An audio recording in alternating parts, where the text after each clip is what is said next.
I'm a new but oldie mom. I just gave birth to a set of twins like 2.5 years ago. But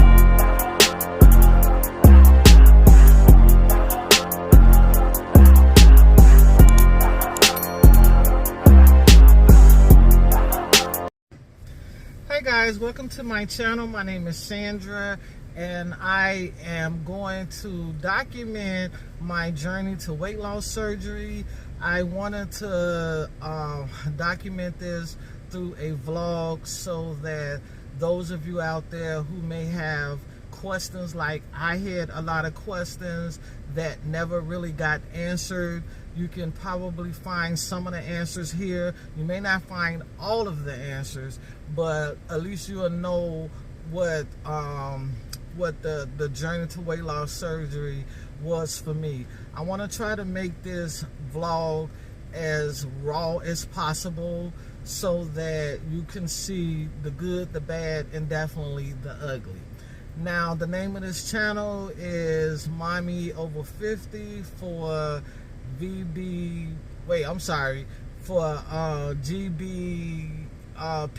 which stands for Gastric Bypass Surgery. And the reason why I say Mom Over 50 is because I am a new but oldie mom. I just gave birth to a set of twins like 2.5 years ago, but I do have adult children as well. I want to talk about what brought me to this decision to have a weight loss surgery. Now, I've never really been a person that struggled with weight. In fact, when I was younger, maybe in my teens to early 20s, I was probably the skinniest woman on earth and used to always be called all type of skinny names that I didn't particularly care for. But back then, you know, weight wasn't a big deal in my community. I can't say what it was in other communities, but it never was a big deal about your weight. People never talked about those who was underweight or those who was overweight or those who was perfect. You know, it was never a big deal. Of course, you always see the ones that was perfectly fit always get the good guys or the good girls or whatever, you know.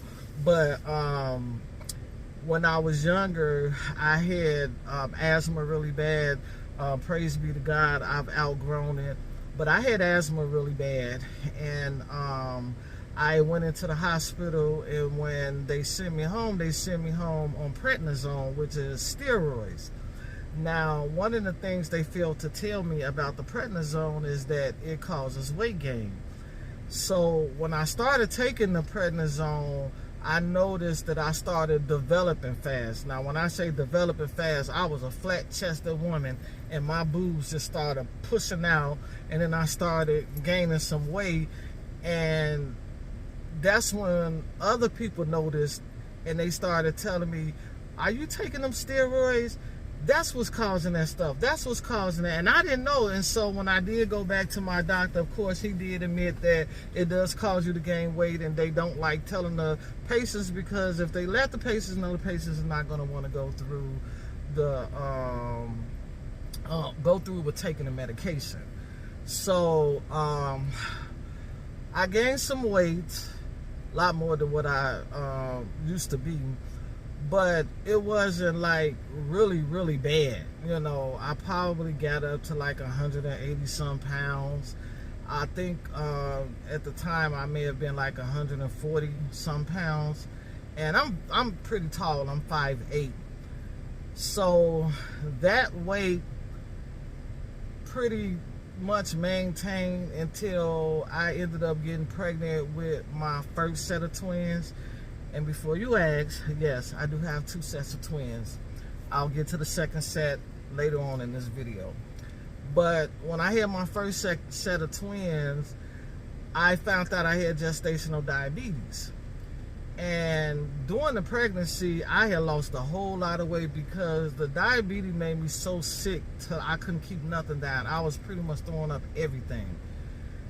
The doctors didn't really care about the fact that I was losing the weight because the babies were still growing and I was already overweight, so it didn't really faze them at all. However, after I gave birth, I remember the nutritionist telling me that, you know, when you have gestational diabetes, the chances of you developing it full blown 10 years from now is very, very high.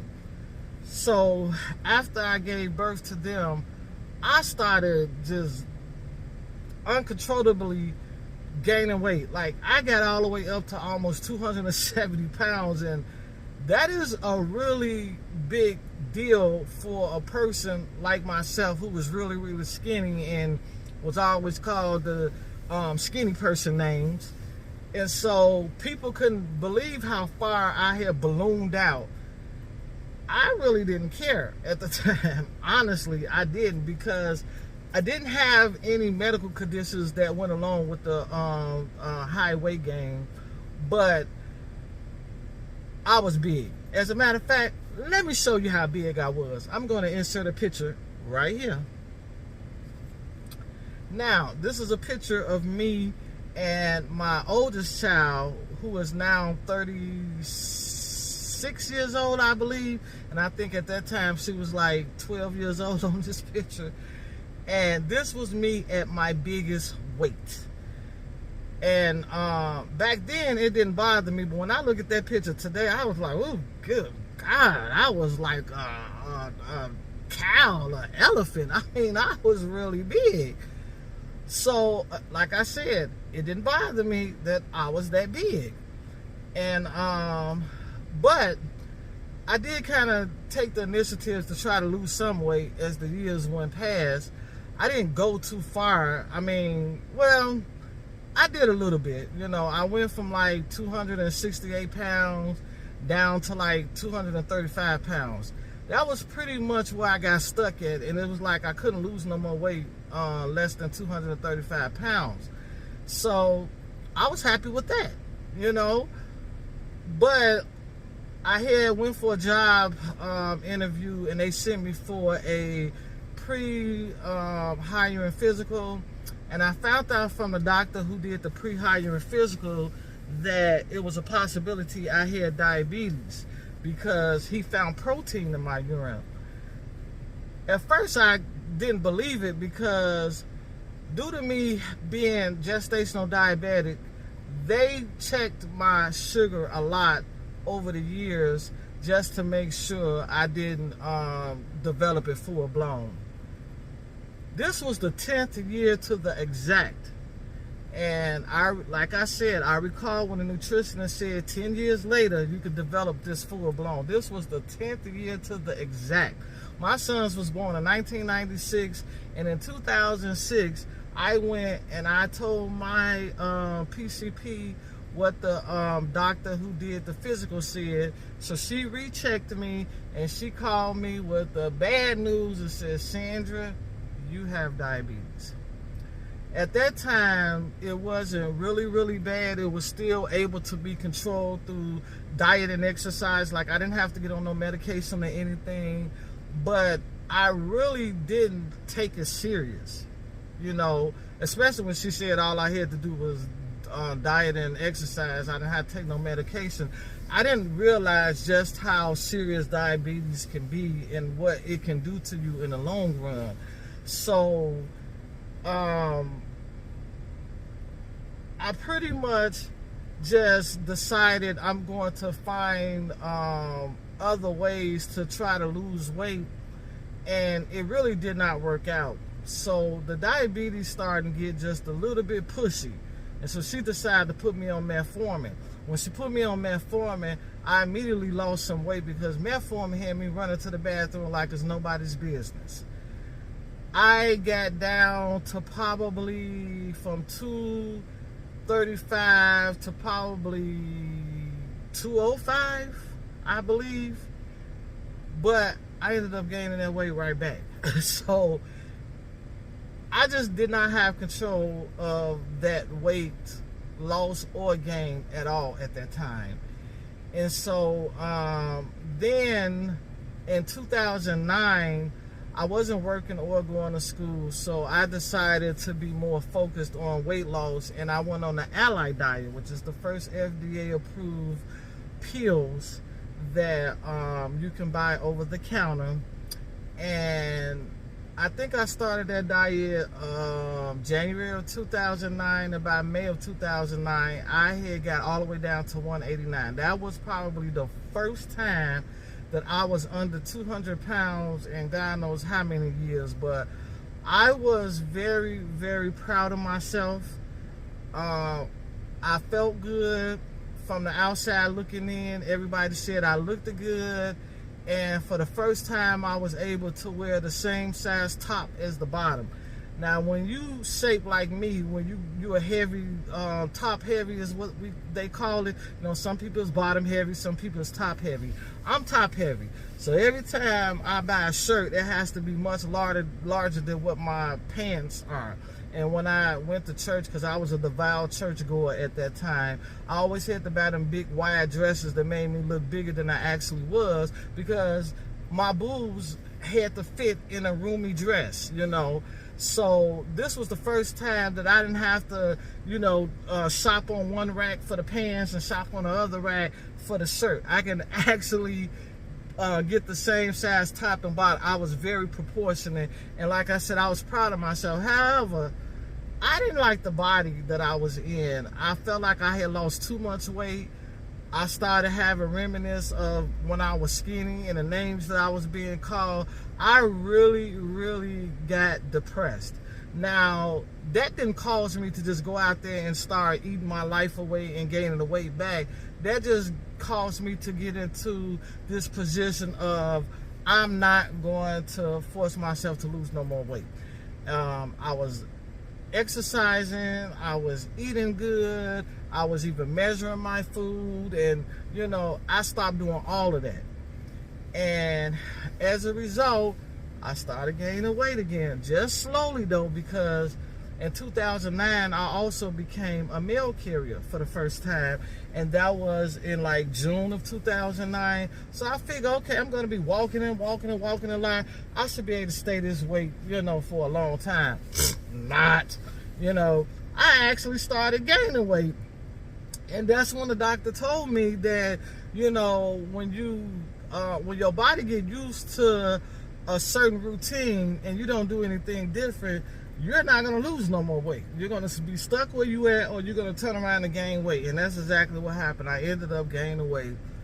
And I probably got back up to 235, 240 at the most. I don't think I ever pretty much went past 235 pounds. And so back in, I want to say 2016, I think it was, I decided that I wanted to have more children. I rather preferred to be married, but that never happened. And so now I'm past the age 40, I'm 45 years old. The only way that I can have more children, I will have to go through IVF.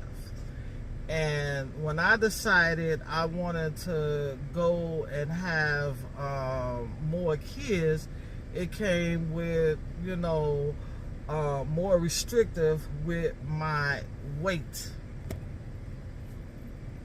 Hold on, guys. Sorry about that, guys. I'm actually vlogging in my car, and because it's so warm outside, my phone overheated and the phone turned off. But I'm back. Anyway, so yeah, I decided that I wanted to become a single mom by choice. And so I started doing the research on it way before I actually started the actual journey. And one of the things I learned doing the research is that if I am to go through IVF, there are certain qualifications I have to meet. And one of the qualifications was my BMI had to be under a certain amount. By this time, I done gained a lot of my weight back. I'm back up to 235 pounds. So I only needed to get to 220 to meet the BMI qualifications. So I think it took me probably like 6 months to lose that 15 pounds, right? Yeah, 6 months to lose. I hate to do the calculation in my head, but it took about 6 months to lose that 15 pounds. And I went through the IVF. At that time, I was age 45, and I conceived with my now 5-year-old. Now, I know you guys is wanting to know, how did you do it? All right, so this channel is strictly going to be about my weight loss journey. If you guys want to know how I became a single mom by choice at the age of 46 years old. Yes, when I had my 5-year-old, I was 46, and when I got pregnant again, I was 49. So if you want to know how I did it, you can move over to my other channel called Sandra TTC 45. I will list that down in the description. It's Sandra TTC 45. But I'm not going to really go into details about my TTC journey, because that's not what this channel is for. I might touch on it here and there as it relates to my weight loss journey. But yes, so I ended up having the, I don't know if you guys can see me because the sun just decided it wanted to just come out. Lord have mercy. Can you back up, son? Let me see if I can move over to a different spot where I can get out of the view of the sun. Because this sun just decided out of the blue, it was just going to come out. But anyway, so I, once I lost the weight and I had my 5-year-old, then I pretty much maintained control of the weight. I may have gained a few pounds after, but because I breastfed her, of course you lose weight when you breastfeed. And then when I stopped breastfeeding, you know, the weight started slowly picking back up. I guess it was like a year after I had her when I decided I wanted to do it again, you know, go through the whole process again. So I already knew from the first time what I needed to do to meet those goals. I needed to get my BMI under this certain amount. So at that time, I started doing what I needed to do to make sure I maintain control of my weight. But after I had the twins, which is my second set of twins, I ended up, I don't know, I just seemed like I just either let myself go, or I can't even really say if I even let myself go, because after I had my twins, I was suffering from a lot of pain in my back, which I thought was a result of the pregnancy, but it turned out it was something else. I had really bad damaged nerves in my back, and I just recently had back surgery probably about 7 months ago this year. Today is July 16th, 2024, and I had the back surgery on January 26th, 2024. So the back pain was just torturous, and I didn't want to do anything. I didn't want to cook. I didn't want to. It was so hard to walk. It was so hard to sit. It was so hard to lay. It was so hard to stand. It was just hard for me to do anything. So I just kept gaining weight. Before you know it, I was all the way back to the original weight that I was before I found out I had diabetes. And that was 255 pounds. I was like, oh my God. At that moment, I knew that I wanted to do the weight loss surgery. So that's what brought me to this journey. Now, when I was having real bad issues with my acid reflux, they did suggest the weight loss surgery to me at that time, which was probably about, I want to say, 7 years ago, I think it was. It was before I started my TTC journey. And I told them no. I don't want no weight loss surgery. I mean, I came to you guys to help me with my reflux, and the first thing you can come up with is weight loss surgery, you know? So I wasn't interested in it in no way, shape, or form. I felt like I was fine. I may have had a few medical conditions that was, you know, controlled at the time, so I didn't see no need for it. But as time went on, I didn't realize that some of the medications that I take for my condition, especially the omeprazole that I take for my acid reflux, it is creating more problems than it is good. It definitely does the work of keeping the reflux away, but the longer I be on this medication, the more it's eating away my stomach. So every time I have upper GI, there seem to be changes. Like when you go for upper GI or endoscopy or colonoscopy, you expect to be either no changes or better. Mines always have changes, and they have to always keep sending out for scopes and sending out. That stuff is getting scary. Now that I decided to start over and have more kids, I have something to live for. Even though my other 4 children are adults, I have 3 little ones now. So I have something to live for. And I'm like, okay, I got to start taking better care of myself. And I tried to do it on my own using Ozempic and other medications that the doctor had put me on for my diabetes, and it just was not working. So after much research on the bariatric surgery, which, trust me, I was researching it for a good year because this started 2 years ago, and I didn't come to the conclusion that I was going to go through with it until last year. So I actually found out that I know a lot more people than I thought I did that actually been through the surgery, because they had gone through it and never mentioned anything about it. You know, that's not nothing you want to go and brag about. Hey, I had a weight loss surgery, you know. So once they found out I was having it, you know, they was kind of motivating me, and I just still felt like they was leaving out a lot of the bad. You know, there's always good and bad when it comes to surgeries, and they told me the good, they told me the bad, but sometimes I think they leaving out the ugly. So that's what made me start following journeys on YouTube, and I saw a lot of ugly, and that kind of concerned me because I don't know it. Every person is different, and surgery outcome is going to be different from every person. So I don't know how well I'm going to do with this surgery. I didn't even do extremely well with the back surgery, but I did well enough, you know. But there was some setbacks after that surgery. Not anything serious, but it definitely landed me back in the hospital again after that. So those are things that I was considering.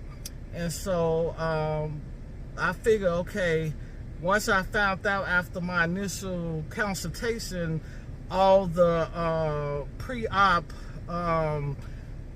workups that you have to go through in order to get the insurance to approve it, I asked them, well, how long this probably going to take? They said, oh, it's going to take about a year. I'm like, okay, that gives me a whole year to change my mind if I don't want to go through this. So when that year was up, I was still on the fence. The year may have been up probably back in, I want to say March. I was still on the fence of not really going through with it. I even actually made a video on my other channel saying that I just decided I'm not going to go through with it. So I was still on the fence about it, but it was that time when you had to pull out that scale and say what will be the good of it and what will be the bad of it. What is your reasoning, and how can you come up with another solution other than just surgery? Well, my biggest reasoning is my baby girls, the 3 little ones that I decided to go back and have. I didn't choose to have girls, but I choose to have more babies. I want to live long enough to watch my babies grow. When I was hearing that this issue that I have going on with my stomach and my esophagus and this reflux can potentially lead to cancer if it is not fixed, that at that point said, okay, you need to do whatever it is you need to do to fix this. And they said that what will fix it and actually help me get on a more healthier track would be the weight loss. And if it wasn't for my babies, I would not be going through this. I just will probably take it as, if it's time for me to go, it's time for me to go. But I'm not going to be selfish and go through all of that to bring them in this world just to leave them alone. It's bad enough they don't have a dad, because I chose to become a single mom by choice, which means I use the donor sperm. So I don't want them growing up in this world without a mom or a dad. They do have godparents. I made sure I put that in place before I went through that journey. So that is my biggest reason for doing this.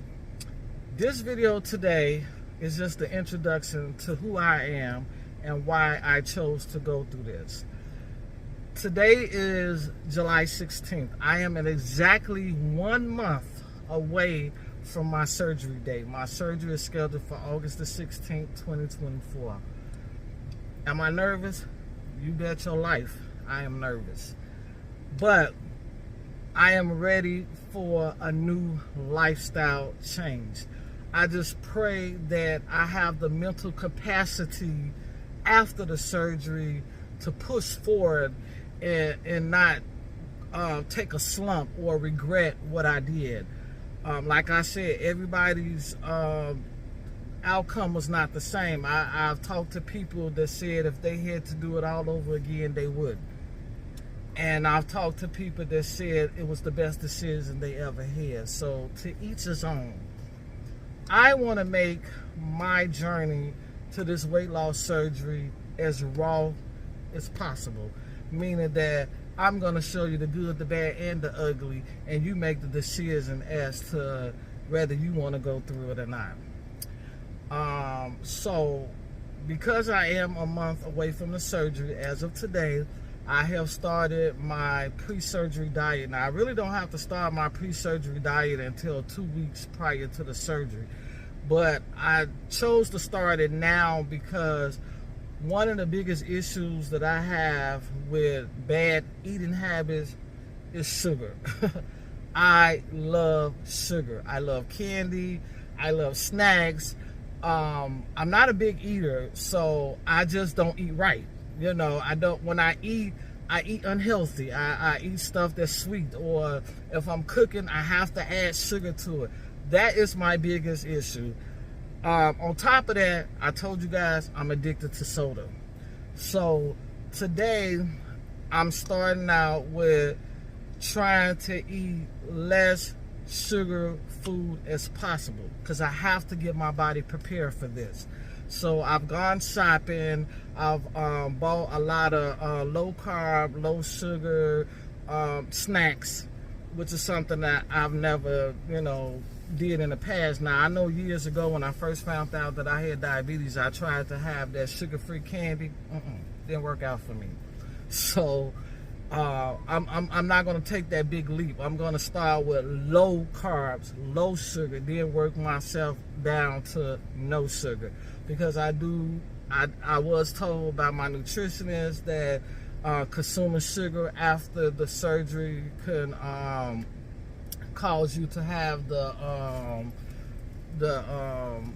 what did she call it? The drop, whatever. You guys know what I'm talking about. But anyway, and I don't want that. So the dump central or whatever. But I don't want that. I don't want that at all. Also, the pop. So I think I've come a long way when it comes to the pop, because there used to be a time when when I was in my late teens, early 20s, man, I was drinking a case of Pepsi a day. And then, I over the years, it went to a case a week. Now I got the little 7.5 ounce cans, and I probably drink about 3 to 4 of them a week. So I ordered me some 4 ounce cups. So I'm gonna start putting them in the 4 ounce cups. Instead of drinking 7.5 ounces, I'm gonna just drink 4 ounces until I get to that point where I don't desire it no more.